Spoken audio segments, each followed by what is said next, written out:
નમસ્કાર દર્શક મિત્રો, અર્બન ગુજરાતના ડિજિટલ પ્લેટફોર્મમાં આપનું હાર્દિક સ્વાગત છે। આણંદ સ્થિત ગણેશ ચોકડી કે જ્યાં ભયાનક માથાના દુખાવા સમાન ટ્રાફિક જામ સર્જાતો હોય છે, તેને લઈને ટુ લેયર બ્રિજની જે કામગીરીની શરૂઆત હાલ કરી દેવામાં આવી છે। મારી પાછળ તમે જે દ્રશ્યો જોઈ રહ્યા છો એ આણંદની અંદર જે ગણેશ ચોકડીથી જે ટ્રાફિક જામ સર્જાય છે તેને લઈને કહી શકાય કે ટુ લેયર બ્રિજની હાલ કામગીરીની શરૂઆત કરી દેવામાં આવી છે।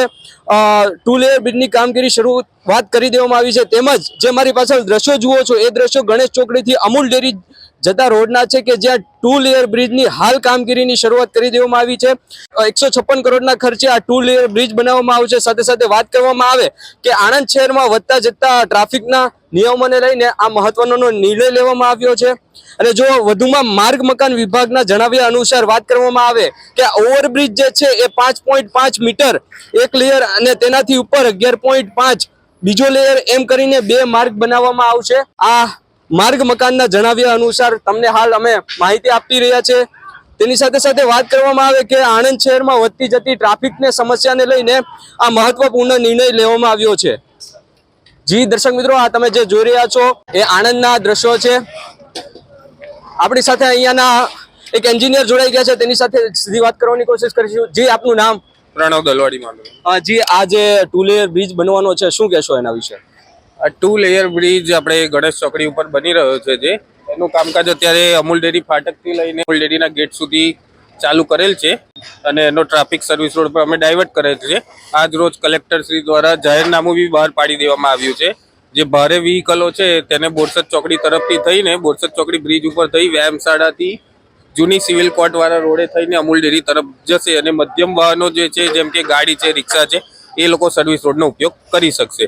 અને આ બ્રિજનો મેઇન ઉપયોગ કે તમારે કોઈ બી બાજુથી આવતા હોય ત્યાં આગળ ફાટક ક્રોસ કરવો હોય, તમારો રેલવે ક્રોસિંગ તમારે ક્રોસ કરવું હોય તો તેનો ઉપયોગ કરી શકાશે। બાકી નીચેથી જે અવર જવર છે સર્વિસ રોડની એ તમારે ચાલુ રહેશે। તમારે ઇનશોર્ટ આણંદમાં એન્ટર થાવ અને ફાટક ક્રોસ કરવો છે, અંદર એન્ટર થવું છે ફાટક ક્રોસ કરીને, તો જ બ્રિજનો ઉપયોગ કરવાનો। બાકી નીચેથી અવર જવર તમારી ઓલવેઝ ચાલુ રહેશે। જે પ્રમાણે તમે કીધું એ પ્રમાણે કેટલા ખર્ચની આ કામગીરી બધી કરવામાં આવશે? કેટલો ખર્ચ અંદાજિત લાગશે?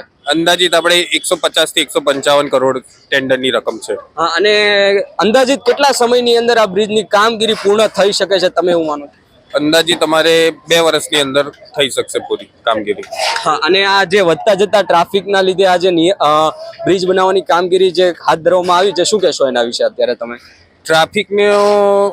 ટ્રાફિકમાં સમયનો પણ બગાડ ના થાય પબ્લિકનો અને ટ્રાફિકના હિસાબે પોલ્યુશન પણ ઓછું થાય, એ માટે આપણે અહીંયા બ્રિજનો દરેક ફાટક ઉપર સરકારશ્રી દ્વારા ફાટક ઉપર બ્રિજની પ્રક્રિયા અત્યારે ચાલુ કરી દેવામાં આવી છે। જે પ્રમાણે તમે જોયું એ પ્રમાણે કે અંદાજિત 2 વર્ષથી પણ જેટલો સમય આ બ્રિજને પૂર્ણ કરવામાં લાગશે એવું અત્યારે હાલ અહીંયાના જે એન્જિનિયર ભાઈ હતા એ જણાવી રહ્યા છે। તેની સાથે સાથે જો વાત કરવામાં આવે તો આ આણંદ શહેરમાં વધતા જતા ટ્રાફિકના જે લઈને અહીંયા જે ટુ લેયર બ્રિજની હાલ કામગીરીની શરૂઆત કરી દેવામાં આવી છે।